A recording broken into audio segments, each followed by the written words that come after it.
Welcome to Pindar Poetry. We hope you learned something new.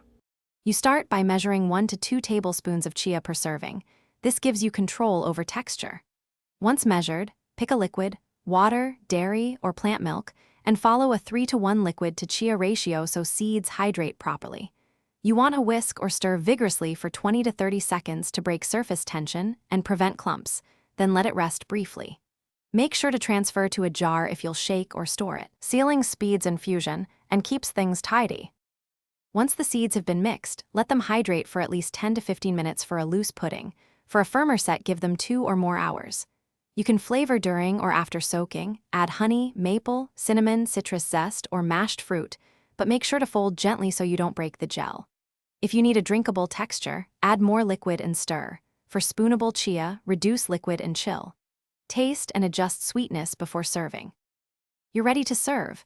Top your chia with nuts, fresh fruit, yogurt, or granola for contrast and texture. Once done, store leftovers in a sealed container in the fridge for up to 5 days. Make sure to label date if prepping ahead. If your chia turns gritty or overly slimy, don't panic. Stir in a bit more liquid. Let it rest another 20 to 30 minutes and it will smooth out. For persistent clumps, reblend briefly and then chill again before serving. Thanks for watching.